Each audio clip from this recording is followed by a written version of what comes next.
Spider Noir. This might be a day one for me. Oh, really? Now, okay. It's a day one, if you have MGM Plus. Yeah, with MGM Plus. Yeah. Would you get MGM Plus for this show? That's the question. That's what they hope. That's what they hope.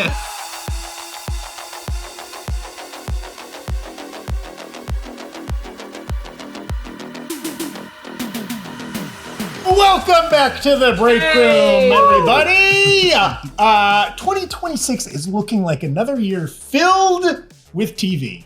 Can you believe it? When you turn on your television, there will be stuff there in 2026. I know we're all worried. We're going to get that test pattern back. Yeah. Any day now, they'll run out, but not so much this year. Actually, we've been making the argument in the office. This might be one of the better TV years coming up. Yeah. It seems like a little richer than even 25. Yeah, and even it feels like we're finally on the other side of strike impact, COVID impact, all these kind of other things. We'll see. We'll get into it. Many of the shows coming out this year are getting second seasons. Your Paradise, your Daredevil Born Again, your One Piece, and more. Are we excited for this new season of TV? Question mark. Well, we'll find out. We're about to find out. Joining me today, it's the Noble Knight of Netflix, Alex Berg. Hello. Hello. And the scheming, streaming sorcerer himself, Brian Kim. No more cable, only streaming. Yeah. Cord cutter. Cord never. Brian Kim, have you ever had a cable subscription, Brian? I've had cable. Oh, I grew up on cable. Okay, you're a young person. A lot of young people these days have never had cable. So what we're going to do, we're doing a little tier list in classic Breakroom fashion. We're going to go kind of through most of the scheduled releases. And there's so much streaming and other platform episodic series that get released every year. We're going to focus on things that feel kind of on brand for Breakroom and new Rockstars a little bit. So we are all excited for General Hospital. Yes. But we don't need to say it. We just know it. Chicago Med will be released. We will not be talking about it. So that will not make the list, but maybe some outliers might get thrown in there. And maybe some things that you're surprised are going to be in the new Rockstars wheelhouse in 2026 might get talked about as well. So we're going to rank them based on our own personal hype levels. We're just going to be speaking for Berg, Brian, and myself. Okay, not maybe not reflective of you, the audience, not reflective of other folks, of not the reflective of how successful these shows will be. Almost certainly not reflective of that. I'm already, my number one on here is like going to play for three people and that's it. But they might all be on this. Again, we won't be tier listing Landman. We won't be tier listing NCIS. Sheriff Country.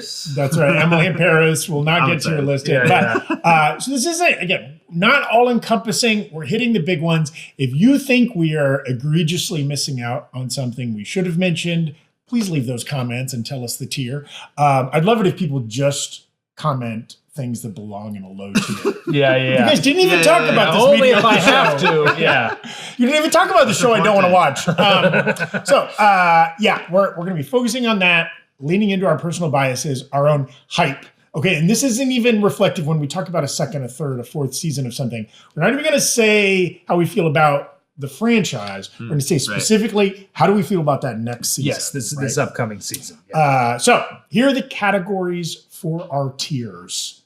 The top tier we will be defining as on the couch day one, or night one, as it were. It's one of these 6 p.m., 8 p.m. drops. If it comes out before my applesauce gets warm, and I can watch it. Wait, what is that? Is that a 5 p.m. my old man go to bed as soon as it's dark schedule? Applesauce is your go-to bedtime. I gotta have a nice cold applesauce. Also, you wait till it's warm before. I gotta eat it before. That's his sundial. He sticks his finger in there and he's like, "Oh, it's 8 p.m." That makes sense. Our second tier will be watch within a week. Something you're monitoring, right? You're enjoying, you're hyped for, but you maybe can't make the time for it night of.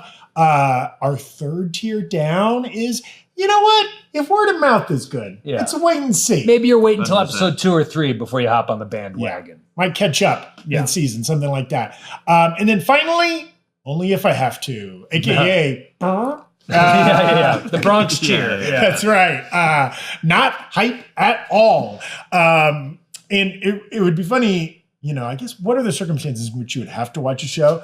We work at a company place where that covers sometimes shows. we have to watch stuff to cover it. Maybe you out there who don't work at such a company, maybe your partner or your family member demands you watch something that you are not enjoying for some reason. Or you feel like you have to participate in the cultural zeitgeist. I don't know. So we don't necessarily have to go in this order. Should we do a nomination thing? Berg, would you like to nominate a show for us to discuss? If we're nominating my true nomination, I will save for later. I'll start with the nomination. It's a little bit more on brand. X-Men 97 season 2. Yes. Now this is a show. I grew up on the original X-Men cartoon. Loved it. I for years would just hum the theme song in my head to feel awesome. Yeah. And I thought that season 1, despite all the behind the scenes drama, was just, I don't know what more I wanted out of that show. Like it kept being the sort of thing where it was like, hey, I'm happy with this because it's fun.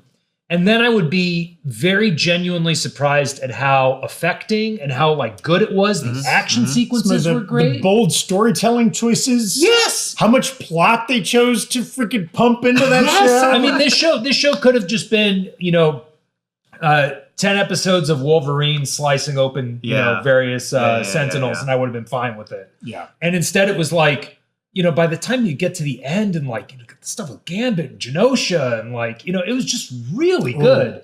So I'm very hyped for X-Men 97. I'm curious what you two think. Brian, you're sitting I mean, I am here. I'm in the middle.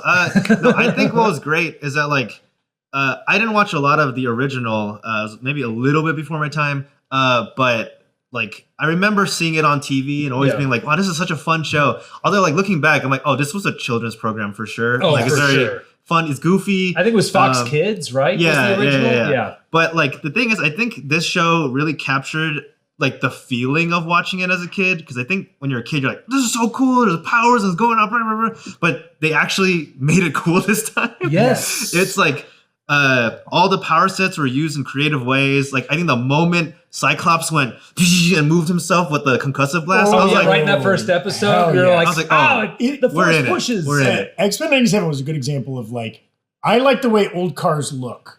I have zero desire to drive an old car that breaks down. It doesn't have air conditioning. It doesn't have airbags, all this kind of shit. That X-Men 97 was they took the body of an old car, but they put all new guts into it, right? It's got a modern engine, modern air conditioning, modern stereo, all that kind of stuff. It is the best of both worlds, right? Yes. It tickles the nostalgia button, but modern storytelling in a great way. And I think Marvel on Disney Plus, very hit or miss. We're going to talk about some more Marvel on Disney Plus. Yeah. But that X-Men 97 paints a way of this is something you can do on a streaming platform that you can't do anywhere else. And this is a perfect way to approach it. You know what it was too for me was it was such a great microcosm of what I love about MCU connected storytelling when it works, where it's the world feels full and bursting at the seams. But because it was just even if you didn't really remember anything that happened from the early show, which I didn't until Gina's video, you can watch that season and feel like there's 10,000 different people coming in and cameoing, and it was really, really satisfying. So I think this is on couch. Yeah, for me, I think so too. Yeah. This is on couch day one. Absolutely, and I love animation in general. Yeah, me too. I think of the Disney Plus Marvel shows, I think the animations generally tend to be more hits for me. At least it's easier to get into. Yes. Yeah. Okay. But this is on the couch day one. No question. Brian, do you have a new show to nominate? It's so funny because if you nominate, I feel like it's usually a good one.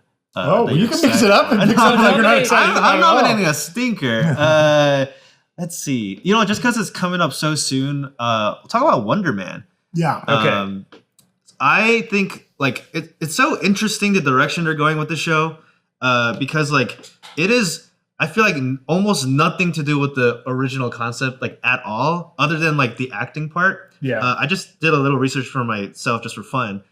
He was apparently originally part of a rival to Tony Stark, and then it failed, and he tried to reignite the business using criminals, but that didn't work, and he got caught, and then Baron Zemo and the Enchantress saved him, and they and then they gave him a deal, and then they gave him superpowers with ionic rays, and then he was supposed to betray the Avengers, and then he didn't. And then he died because his powers was poisonous. But the powers were actually like turned his body into like ionic energy, and he was like a super ionic being. And he was super strong, and then he became an actor because he wanted to make money or something. I was like, okay, what's going on there? A very comicsy. No, yeah. Thing. I think of him as kind of like a Booster Gold parallel, where it's Sure, like yeah, he's a yeah. little bit of like an also ran who's like kind of doing this as a shtick, you know? But so what are your thoughts for the upcoming show?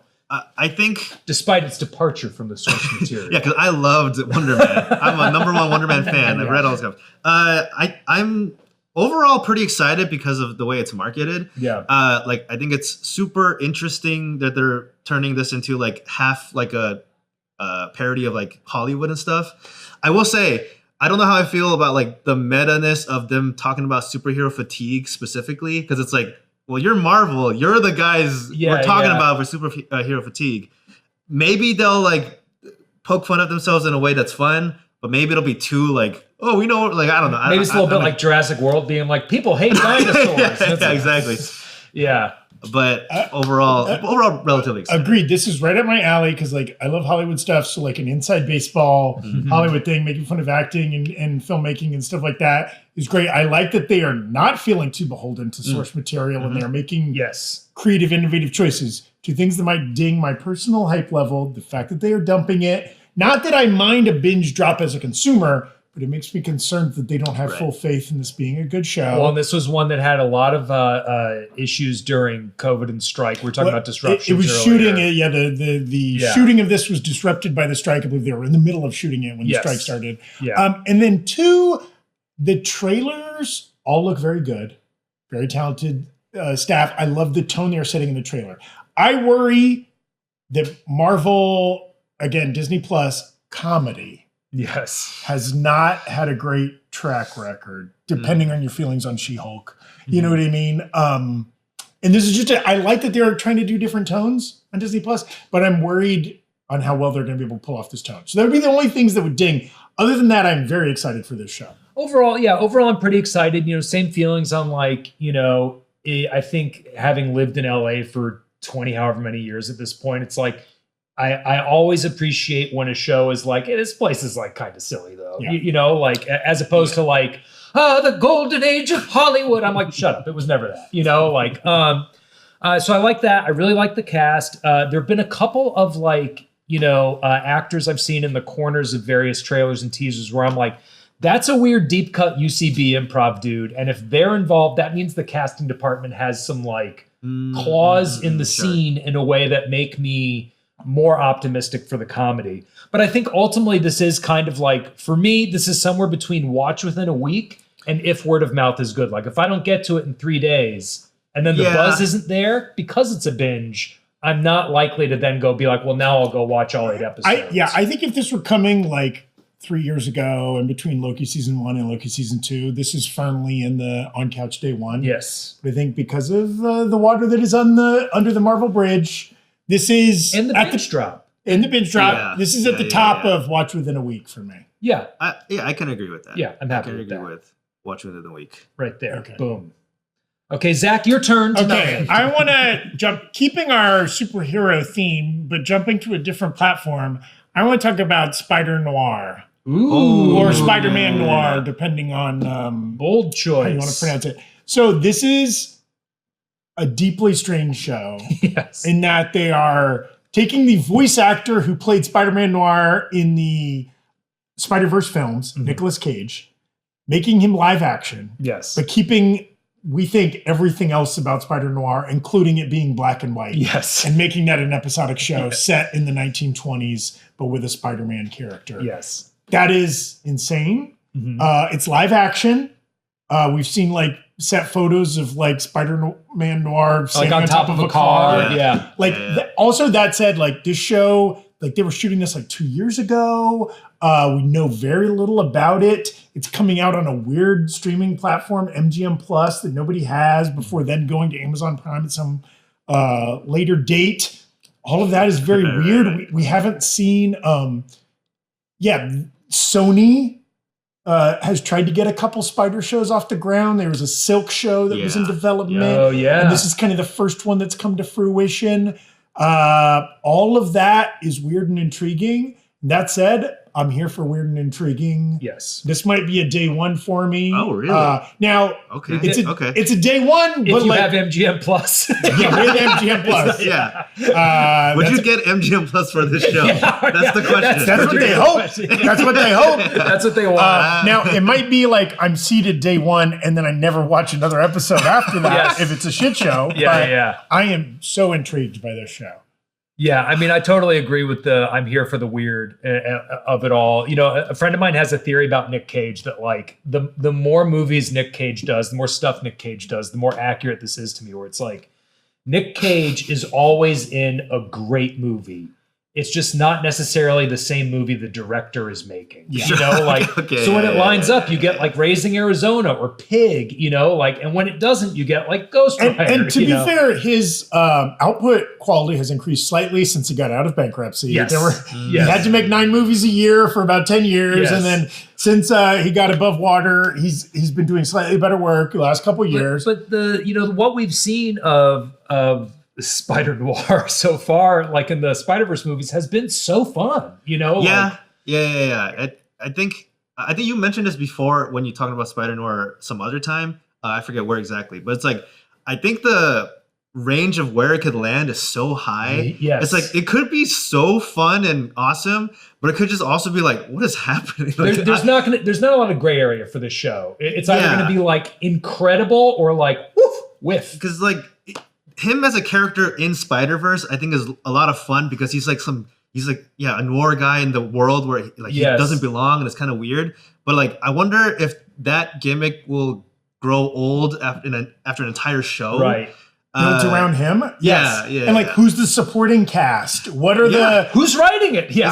Is there like the spider villain? Well, I guess if there's like spider villains, villain of the week, but they're all like the noir era, that might be. Yeah, that might is be there a fun. noir Doc Ock or Green Yeah, Goblin yeah, or okay. something Yeah, like never mind, that? I'm back. I don't know. Yeah. Or is it just, it's like HBO's Period Mason or something like that, where it's just like 1920s crime fighter, but this guy happens to have been Has, like, bitten by a spider. I mean, don't- this could wind up feeling like almost in a way like the original like Batman Detective Comics, where it's like, yeah, he's in a bat suit, but he's But just, he's just like a detective. cop. and I guess Yeah. that's a good reference too, because if this is closer to the Batman the Animated Series, stylized, cool. Incredible. If it's more like, Green Hornet or the Yeah. Phantom or something like Yes. that, when they try to do period Dick Yeah. Tracy, maybe not so much. So this is, again, for me, though I'm open to your input, this is seeded night one, but like I could also see this could be in a lower tier for most people.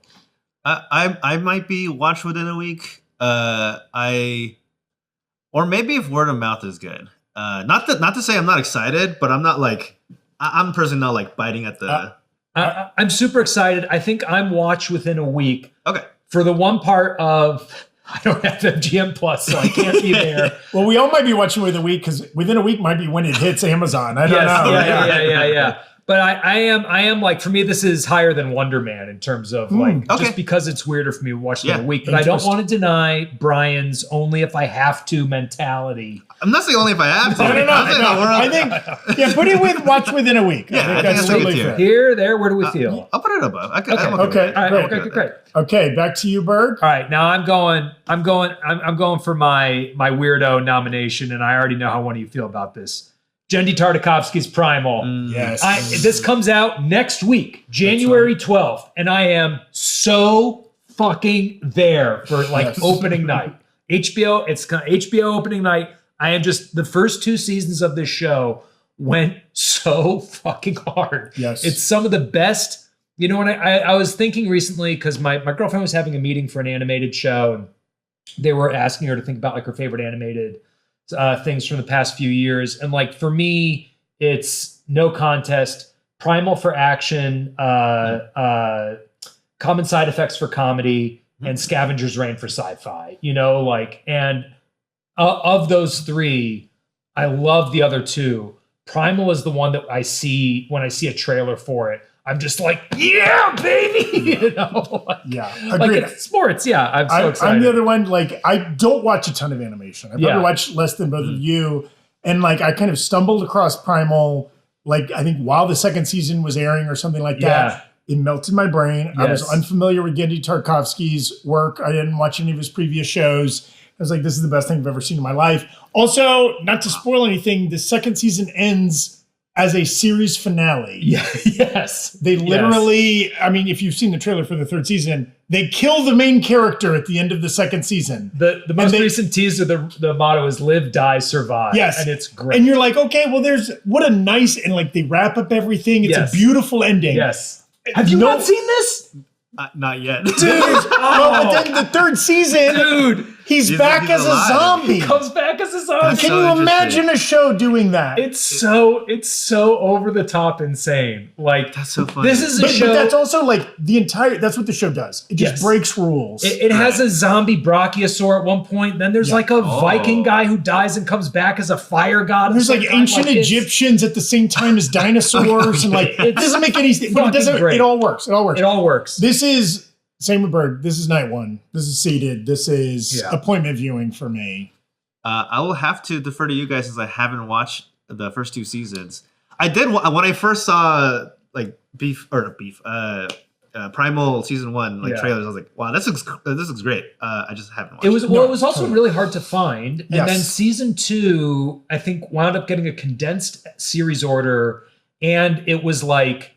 Also, like I was excited for it to come out, and it was like unclear if it was going to, and then it did, and the release was a little buried. There was some weird stuff. It's HBO Max, kind of Adult Swim. It got caught up in some of that stuff. You know, it's hard to it's also a very strange show, so it's hard to communicate what the hell this show is in marketing. Right? Yes, Luckily, I'm a guy who's like, oh, he's fighting dinosaurs with a dinosaur. Cool. Just like all I needed. Ultimate badass caveman who can't speak English. Let's go.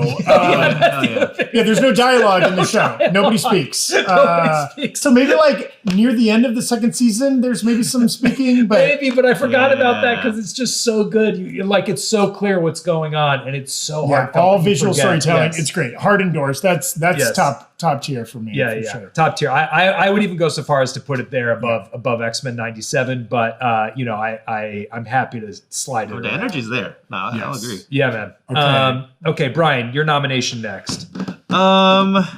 Okay, I will. Just because I keep seeing it in my eyeball, I'll talk about Beef. Yeah, let's talk about Beef. Beef season 2 is happening. I think they recently gave more information at the Netflix. They did like a press release or whatever. Yes. And Beef season 2 is gonna be about there's two. It's a new beef. It's a new beef. It's not the old beef anymore. This ain't your daddy's beef. I think it's just a completely new story in the same universe, I guess, but it's a new story. Two bosses who are husband and wife have a huge argument, and a young couple who works under them see it, and then whatever happens. I don't know if you guys watched Beef season 1. I didn't, but it got great reviews. It was one of those shows that I just kind of missed when it came out, and I was like, oh no, I got to catch up on the whole thing. It's a show that my friend was like, you got to watch, and I didn't for a long time, and I finally watched it sometime a couple months ago.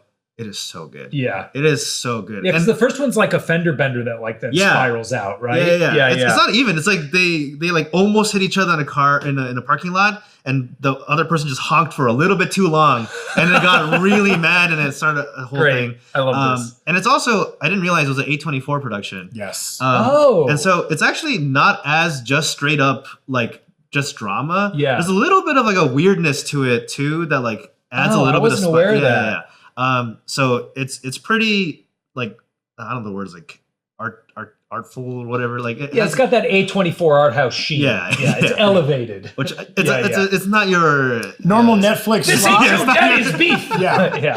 Yeah, not that Netflix stuff we were talking about on the other day. No, but I had a good time. So I'm super excited for it. I'm so biased against anything on Netflix. Just not biased, but just I never watch Netflix. There's just so much, and they put out so much, and I miss it. Same like Berg. I was like, everybody's talking good about this. It won all the Emmys. That should be on my list. But then 10,000 more shows come out, and I never get to it. Yes, exactly. But that said, the fact that this is what's it called, like American Horror Story or Like an anthology. anthology. It makes me, Yes. You it don't makes need me to have more seen the likely last to watch season. season 100%. 2 and then go 100%. back and catch season Yes. 1. Also, I was when Drive came out, I think I saw it like 1,000 times in theaters. You mentioned on the call this morning, this is a Drive reunion for Rockstars and Carey Mulligan. I had such a crush on Carey Mulligan whenever that movie came out. That like, I'm like, I have to watch it just for her. Like I just There you go. some stupid, dumb inner dude part of me is like, she's my lady and I have to support her. You know, That's like, right. That's healthy. Yes, it's healthy and it's good, and everybody agrees it's healthy and good. If it makes you watch beef. For me, this is 100% if word of mouth is good. I assume it will be, but it's lower on my list just, for stated reasons. Okay. Yeah. Brian, Brian, I know it's hard for you. I'm on a day one. I'm on a day one for this, but we could meet in the middle. Okay. Watch it in the We'll week. watch it in a week Yeah. and put it there. Yeah, Head let's of do Spider it. Noir, head of Wonder Man. Sure.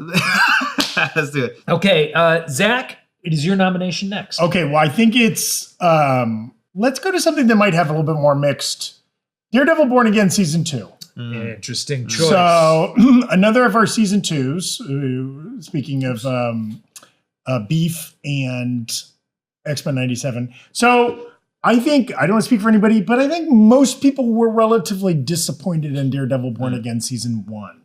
yes. That was, not to say it was an awful show or whatever, and it's No, really it had wasn't- it had highs and lows. it had and its it was strengths, just sort of but a it mixed was bag, messy behind the scenes, staffing changes and whatever certainly showed in the final product. Yes. Now there's hope heading into the second season, or at least I have hope.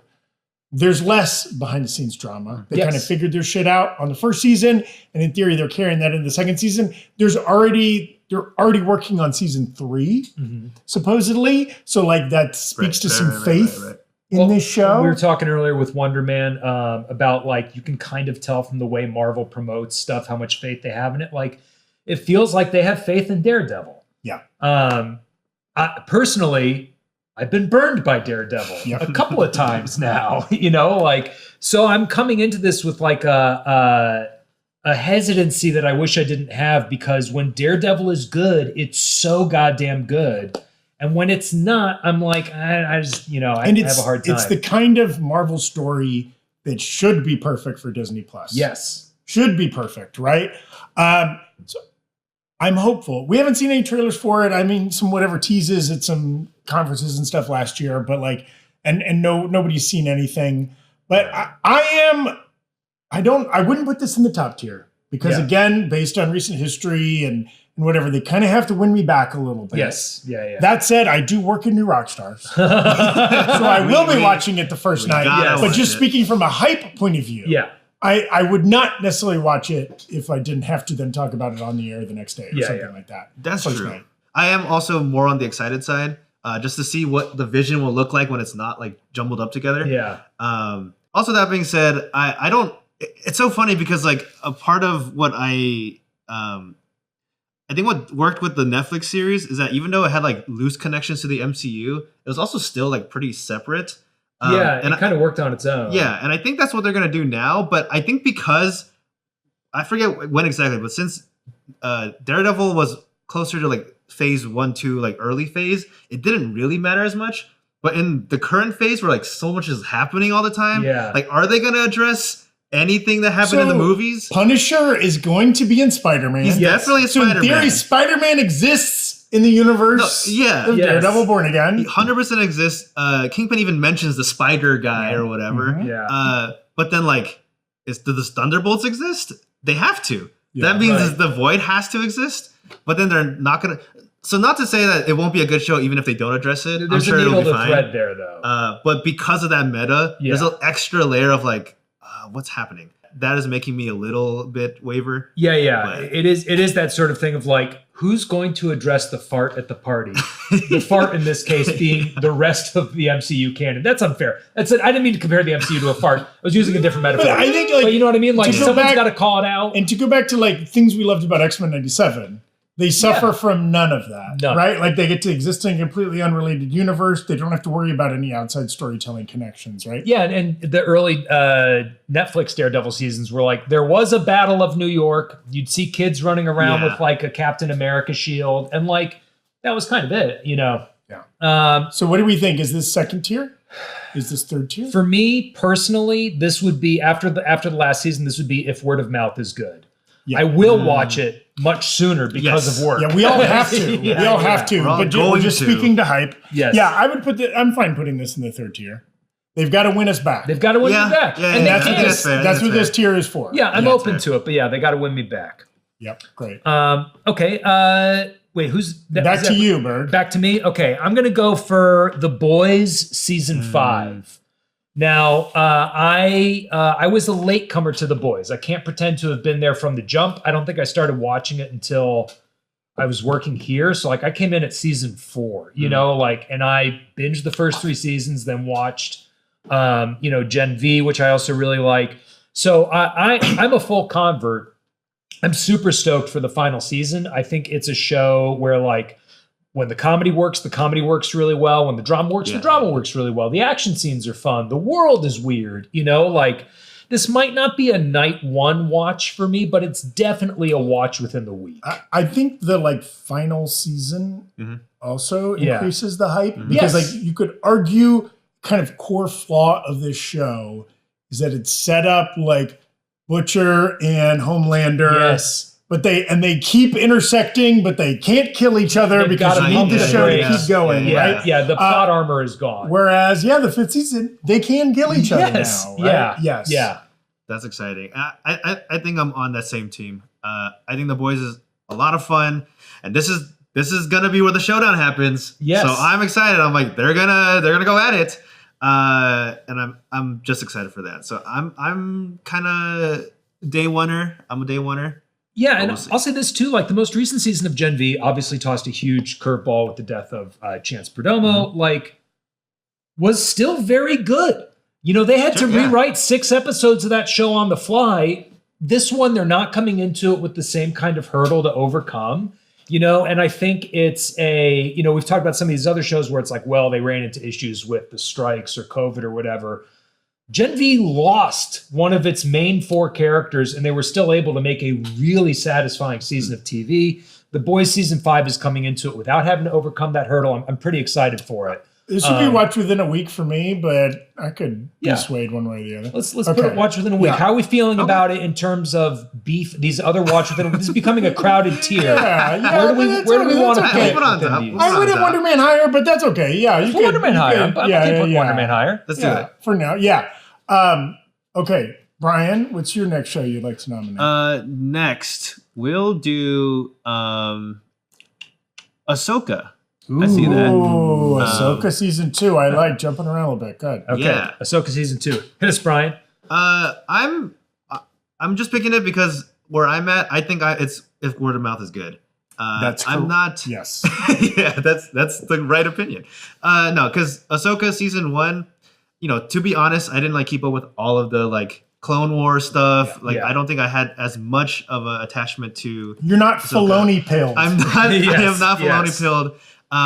Although I do recognize Ahsoka as a character is super. People love Ahsoka. Yeah. And I think coming into it, I was excited to see what the people were hyped about, and I think the show may not have done justice for that.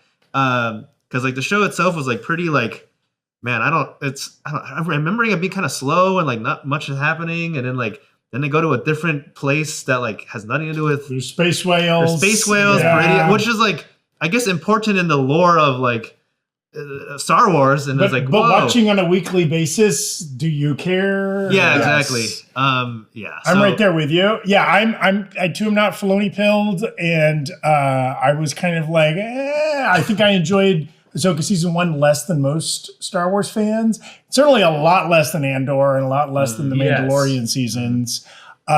This is lower for me. This would be if word of mouth is good, I think, for me. I know this is sacrilege, but this is an only if I have to. Yeah. having watched season 1, and there's a lot of the we were talking earlier today about Clone Wars and Rebels, and there's a lot of the animated Star Wars canon that I have like friends my age who are like diehard Star Wars nerds from childhood who swear by. And I think Gendy Tartakovsky actually, circling back to Primal, worked on a lot of those. And I have not seen those. And watching Ahsoka, I felt like I was listening to someone else's inside joke, where it's like, it felt like there was a lot of context that I was lacking. Like you weren't, when a guy shows up and they're like, "That's Ezra Bridger," you didn't immediately shit your pants. Yeah, I was. Yeah, I wasn't like pumping my fist. Oh my god! Right? Yeah. And so like, I guess. For me, like, this is a case of like, yeah, you know what? If we're going to be covering it at work, if it's the case where it's like we need people to talk about it and talk about what works and what doesn't. Like, I'm not going to have my arms crossed and be like, no, the show is bad no matter what. I can't stand that side of the Star Wars fandom. But in comparison to the Star Wars I love, like Andor, the good chunks of Mandalorian, like those ones where I was like, yes, I want to watch this. Ahsoka feels like it's on the homework end of the spectrum to me. Yeah, that's a good. But you two gave it if word of mouth is good. Should you put it there? Yeah, I'm there. I'm good with that. Just because, like, I do think there were, at least in the first season, like, there's some moments that were fun. I did like the moment where Ahsoka was like confronting her Anakin as a Force ghost, sort of. Yeah. And like that moment of like, oh my god, they brought back, the movie version, and it was like, whoa, that's cool. Yeah. So there might be some hype moments. We'll see. We'll see. But yeah, the cast is so good. It felt like a show I should like more than I did. Yes. And maybe, again, much like Daredevil, we're not saying the show is guaranteed garbage. We hope it wins us back. We hope it wins us back. We hope they make it even better than the first season. I want to jump over to a first season of a show. Ooh. Lanterns. Yeah, man. Yeah, let's talk Lanterns. So this is a show, again, that we also don't know a lot about, haven't seen much footage of or anything like that. But I am unreasonably hyped for this based on a couple things. One, HBO's recent history with DC properties, namely The Penguin.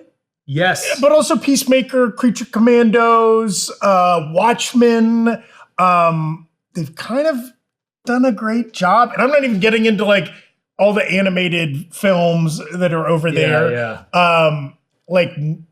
Very cool. The cast is excellent. The creative, it's people that did Ozark, and it's Lindelof who did Watchmen and Lost and all the other great stuff. Like, it's got the pedigree. Also, if you want something that is right in my breadbasket, give me Superhero True Detective. Yes, please. Yes, please. I was surprised that you weren't nominating Task season 2. But I've been holding back Task.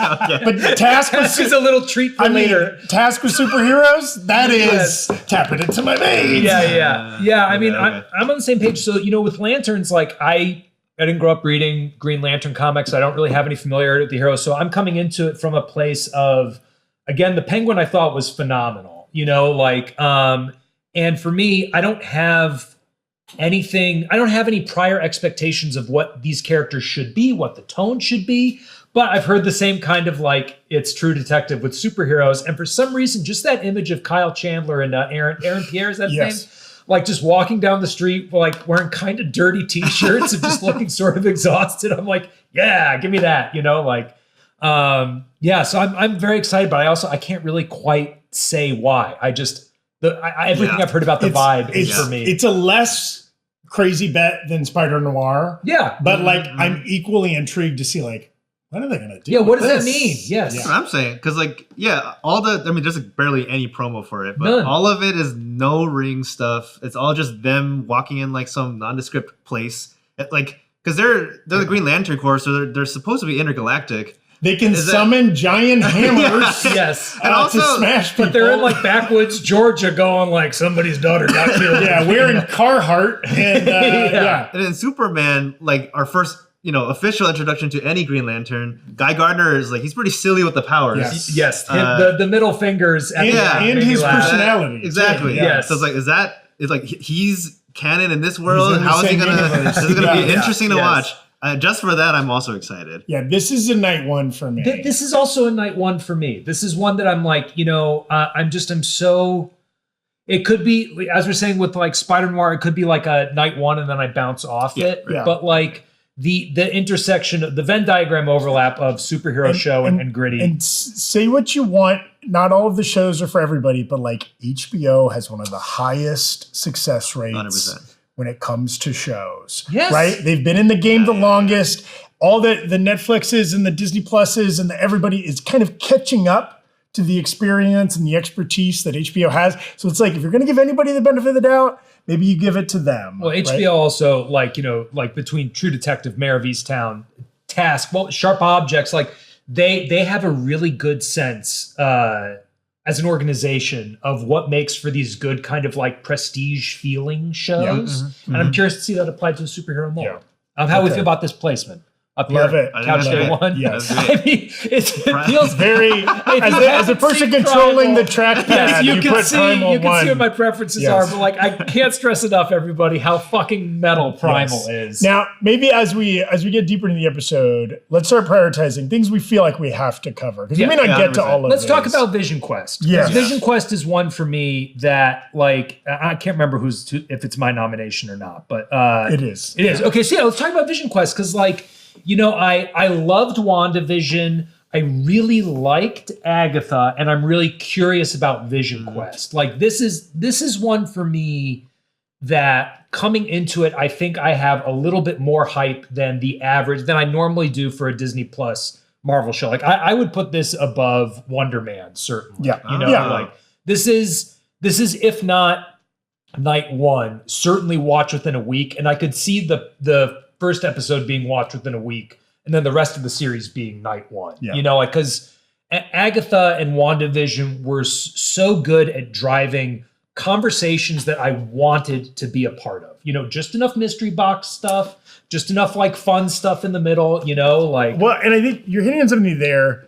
Like, we were talking about like what Marvel should be able to do well on Disney Plus, and like X-Men 97 is something they should be able to do well. They executed well. Some of the other stuff they haven't been able to execute at quite the level we would like the street level, superhero crime fighting and with Daredevil and Echo and some other stuff doesn't feel like they're quite locked in. You could make a solid argument. The other thing they've really nailed is like a mystery box kind of a season, right? Yes. And we don't know as much about the plot of this or anything like that other than casting and the talent behind it. But like, if this is the third in like a trilogy of WandaVision and Agatha, and it is kind of going to be built around like a core mystery with some similar characters and themes, like, yeah, they might really nail that. Yeah. It's funny because like I'm interested, but I think similar to Agatha, like when Agatha was announced, I was like, oh, that's cool. But I don't think I was necessarily like hyped for it. Yeah. I was like, okay, we'll see if it's good. And it turns out it was pretty good. Yeah. And so the chance of Vision Quest also being good is higher. But I think the same way, I'm like, all right, we'll see what the show looks like. Because like a show about just like Vision, well, I assume the show is going to be kind of about like what it means to be like maybe alive or human or something. Well, this is also Berg bait, During a meeting we had earlier today, I was spamming Eric with theories of mind I found in a book I read this weekend for his Pluribus coverage. And some of the stuff I really liked in Alien Earth, although it's not necessarily what I want from an Alien series, was like the cyborg synth. I very much enjoyed that about Pluribus. I am also hyped for that aspect of this show. And something I think that both Agatha and WandaVision at their best do really well is every episode feels distinct. Yeah. Like you could say like, oh, that was the episode where they had to sing the musical. That was the episode where it was the Dick Van Dyke vibe, And I'm curious to see how they continue that with Vision Quest without having. I don't know what the structure for that is. And it's the showrunner is Terry Matalas, I believe is how you pronounce his name, from Picard. So his sci-fi bona fides are there. Yes, they're A+, right? Lots of talent. Yeah, this is night one for me. This is night one by for default, me too. But yeah. No, you know what? You've convinced me. It's a night one. Yeah. Okay, does it beat Primal or what? Well, I would put.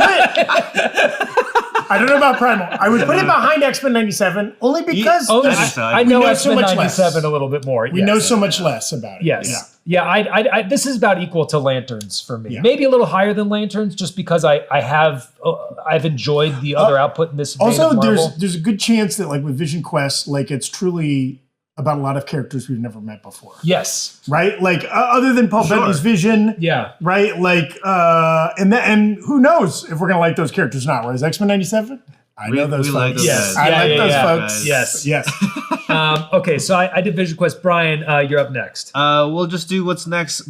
Your friendly neighborhood Spider-Man. Okay. Look, I love animations. I love the first season. I thought it was great. Yeah. I do remember it was like the first time we did like looking back at season or 2025. People were like, "Oh, we're not gonna talk about Spider-Man." I'm like, I'll be the guy who talks about it. Hell yeah. But I think it's a lot of fun because it's like a fresh, sort of fresh take on like Spider-Man. Like all these characters are like a little bit different in a way that like I think is exciting. And I think the style is really fun. It kind of grew on me. I think at first I was kind of like it was a little stiff, but I was like, you know what? It's like I think it was surprisingly good for me. Yeah. And because of that, I'm really excited for season 2, especially to like build upon like the base they made, and also they like teased another spider person because like the spider's still alive. And what are they gonna do with that? I don't know. My hype levels are pretty high up there. Yeah. Okay. All right, Zach. Yeah, I thought it was really well executed for season. Like agreed, it laid a nice foundation. Also, fun that we have 2 separate spider shows in addition to a spider film On different platforms. Yes. Turns out it can work. We can just do that. Yeah. We don't need everything the spider connected. rights have many legs. Yes. Yeah, the first season I liked okay. Like I watched it and it was one of those things where I was like, I think this is well done. It's just not for me. Like I didn't even have any like real critiques of it. I was just like, for whatever reason, like this show's not lining up with my brain. So my hype level's a little lower for this, but I don't think it's in a way where it should trump your guys' hype This is not a levels. night one thing for me, but like I'm looking forward to it. So we think this is watch within a week, Brian. Your thoughts? Yeah, okay I with mean, that, it right? seems to average out that way. I'm okay. I would put it behind Wonder Man and the Boys. But Put it right there. Yeah, I'm good with that. it's there. Ahead of Beef and Spider Noir. Yeah. Yes. Okay. Ooh. Great. Again, I'm more intrigued by Spider Noir, but that could be just car wreck potential. Okay, and then I want to make sure Is it we got House things. of the Dragon? Okay, yeah, we should talk. Can I group Yeah. Night of the Seven Kingdoms and House of the Dragon? Bold move. Okay. We can rank them separately, Right, but we right, can we'll kind of just talk talk about about them Yeah, I together. think that's fair. We're just a few weeks away from Night of the Seven Kingdoms. That's coming late January. That will begin. We think House of the Dragon, I think, is late summer. I think so, yeah. August, something like that. In general, like there's certain franchises, certain IP where it's like, I just want to hang out in that world. And like you kind of give me anything in that world, Yeah. I will show up as long as you don't absolutely burn my ass. And Yeah. so far, House of the Dragon has not absolutely burned my ass. I think like No dragon burn, pun intended. that's right. The ass is not burned. Not like a lot of those fake Targaryens. They got their asses burnt season 2. But I enjoy that. I feel like it's like well executed. They always stack it with like all these great English actors you've never seen in anything before, but who are incredible. And like I love that I haven't seen the show and I haven't read the source material, but Night of the Seven Kingdoms, if it's like, hey, do you want just more of a hangout in the Game of Thrones world? Yeah. Maybe a little less child death. And again, there might be plenty of there might still be a lot of child death in Night of the Seven Kingdoms. I do not know. Yeah, it's Westeros. It won't be 0. Yes. There'll still be some nasty. I guarantee there will be bad. nasty going on in that show, but maybe hit like less high stakes than in the previous 2 series. Like, 100%. yeah, I love that. Yeah. For me, I'm more hyped for. Did I also just get us demonetized? Sorry. I don't think so. Let's talk about the thing that's in the show. Brian, fix it and post it. I got it. No, I can do it.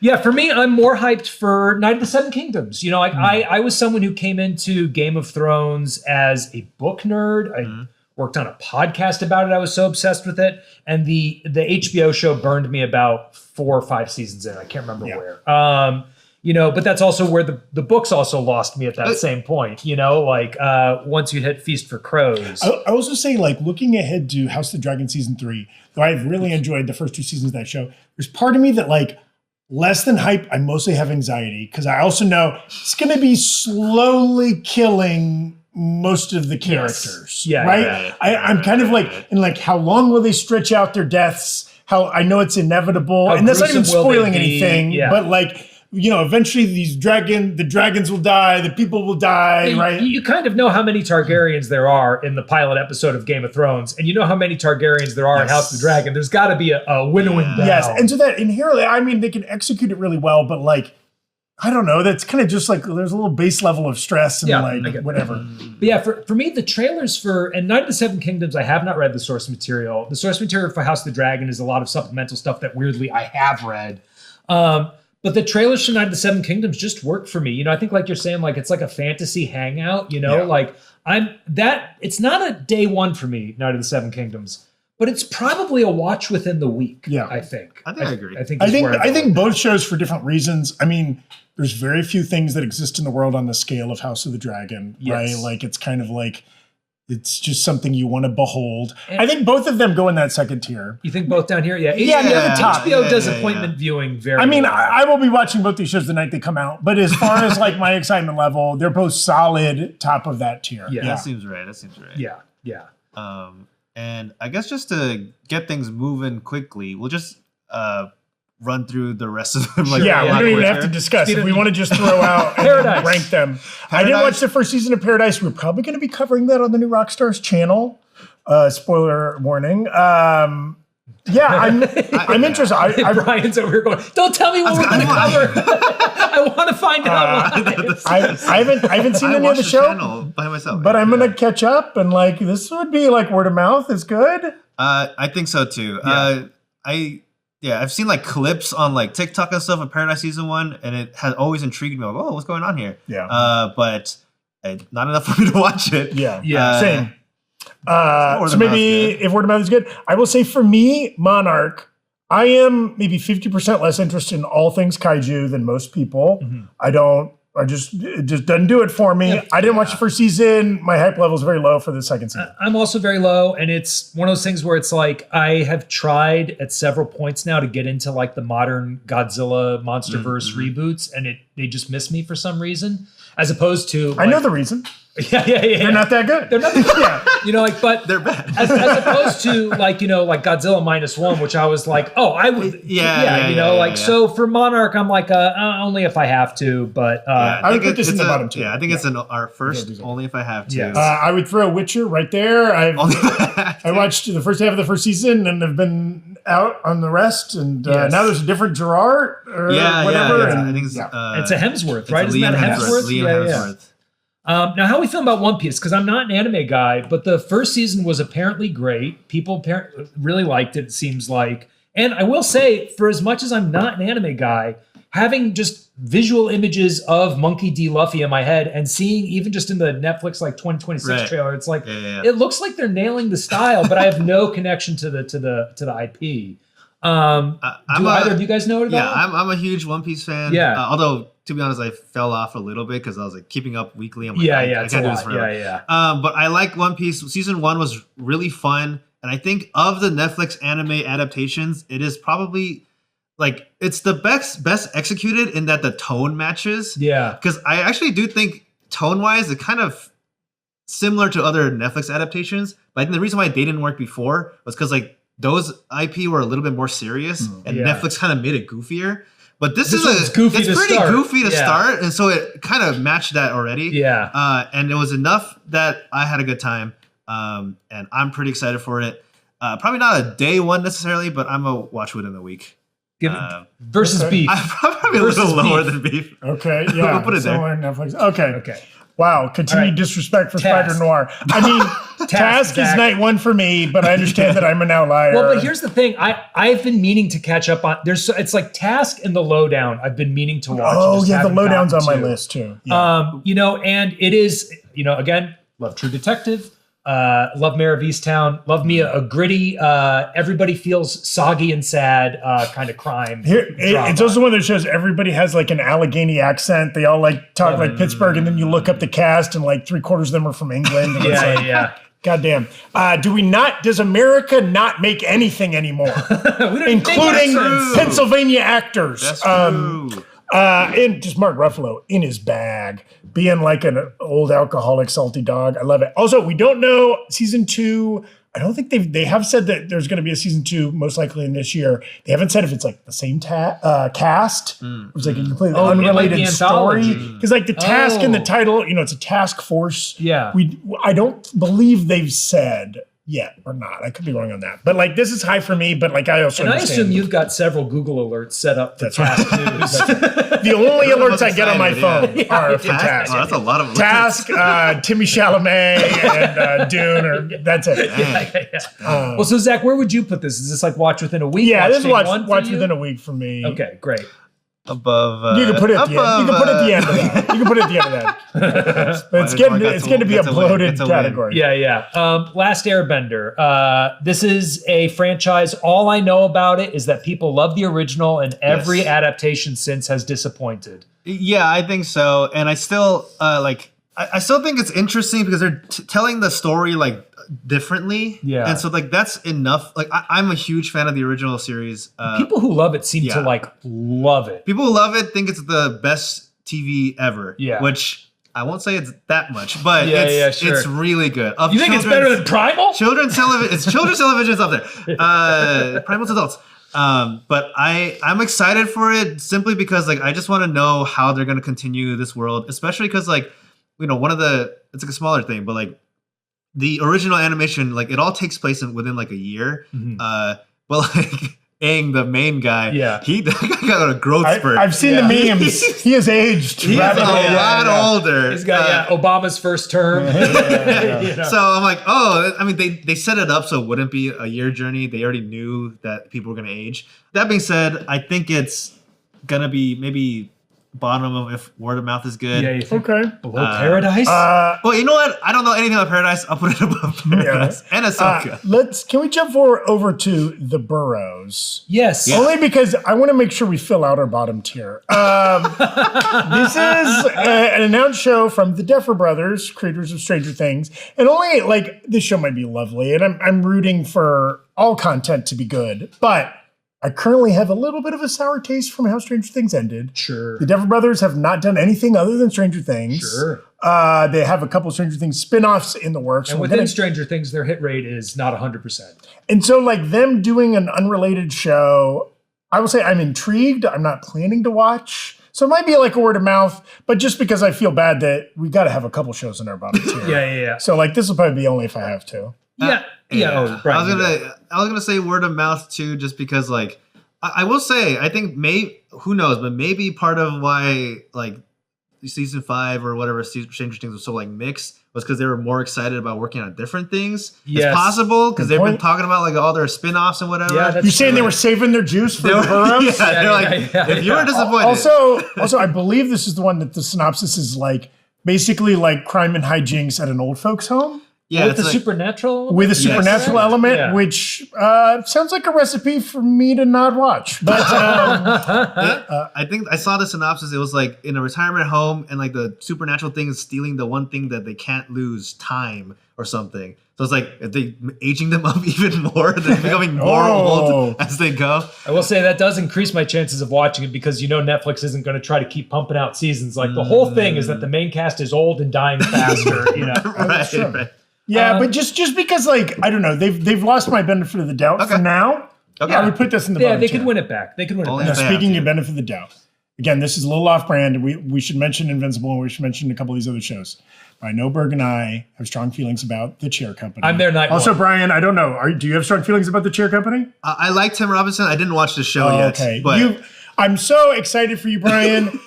I got to make sure you got my HBO Max password. And you already have it. Yeah. Because Primal and Chair Company season 1. Dude. What a treat. I mean, Tim Robinson, I love Tim Robinson. I will go to bat for everything he does, even like the sketches on I Think You Should Leave that don't work. I'm like, he at least tried something weird, you know, like, but Chair Company for me, I felt like and it's also Andrew DeYoung who did Friendship.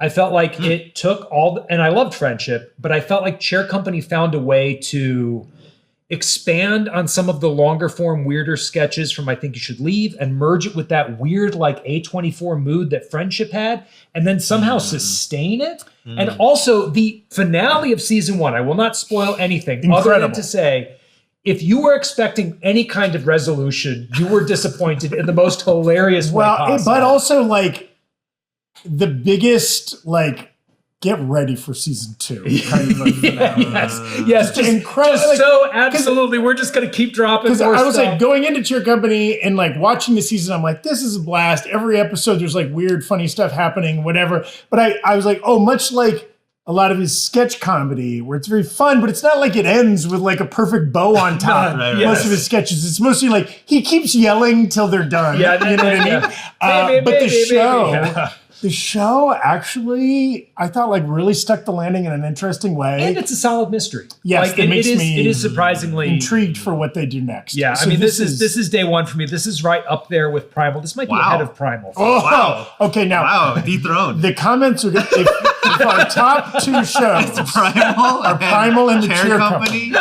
they're gonna come for us. But also, if we're being honest, those are my top 2 shows. Yeah. Maybe we gotta cover it on the channel. I would bump it down only in that, like, when I look back at 2026 and I think of my favorite show of the year, I don't think there's a chance the Cheer Company is it. It will be a show I love. Yes. But I don't think it'll be the show that moved me or like impacted me the most. So like I moved it down just a little bit. But yeah. Okay. All right. So it's Primal's still you moved it down one spot. Primal is still king. I like it. Should we just speed round? We've only got 4 left. We might as well finish. Invincible. For me, that's watch within a week, probably. Yeah. You know, I like won that tier it might. too. I like Invincible. I don't love it, but I do like it. You know, and it's one of those things like I frequently forget to watch the first few episodes, then I get have to catch up. But what's this next thumbnail? This next time, Euphoria season 3. Oh, okay. I haven't watched Euphoria, but again, it's been on my long-term to-do list. I probably will try to catch up before the season. I was a latecomer to the first 2 seasons. Really loved them. It's not a show I would think I would enjoy, but my girlfriend was into it. Started watching with her. It's great. It's been so long since season 2. This is if word of mouth is good for me. No, I also kind of love it that like the show has like 5 people on it that have become movie stars since it. True. So that's kind of interesting to see how they pull that off. Yes. And also like some of the Euphoria standalone episodes, like the episode with just her and Coleman Domingo is like phenomenal. You could watch it in isolation. It's just phenomenal TV. But it's been a while. I don't know. I don't know. I'm probably also in if word of mouth is good, just because. Well, it's funny because I think the word of mouth is good. People do like Euphoria. Yeah, like wins Emmys and like people love it. I just haven't watched it.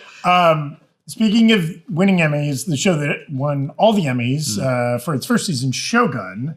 I got a hot take on this one. Okay, well, it was also a show that was pitched as a limited series. Yes. And now they're like, man, we're going to do more. What's your hot take? My hot take is only if I have to. Wow. And I say this as someone who loved the book, did not care for Cosmo Jarvis's performance as what's-his-face, and felt that the show suffered a little bit from what I felt Game of Thrones suffered from as an adaptation, where they didn't invest the time in the kind of like day-to-day to make the personal drama and emotive drama of the big spectacle scenes really hit.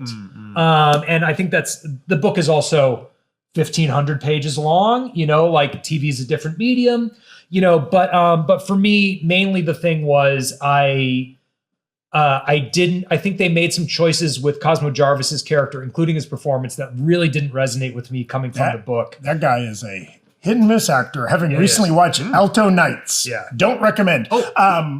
Yes, it's wrong. It's fine. Season 1 was on my to-do list, but I haven't gotten to it. So this will be an only if I have to or word of mouth series for me as well. Yeah. Yeah, I'll do or if only if I have. Okay. Yeah. Ooh, yeah. We got. We're fleshing it even out. out these tiers, baby. We're fleshing it out. It's got to be a nice bell curve. And then what's the final? Starfleet Academy. Oh, okay. Was not even on my radar. This is the one that's kind of like Star Trek, but Young's. I think so. Young, yeah. I guess the Academy. Yeah, Riverdale, Galaxy Riverdale. Maybe. This is going to be low on my list. I think I've missed the last 10 Star Trek shows. So, yeah. This is an only if I have to for me. Yeah. Sorry, the Star Trek fans. I'm sure it'll be good. I know, and it's not a comment, but there's so much content to consume, and you got to pick your battles. So much. Okay, anything we feel like reshuffling? Do we? I think maybe we should make an extra tier for how excited we are for Primal. That's right. Maybe there's needs to be a day negative one. Yeah. I'll steal the hack HBO's mainframe. Nice.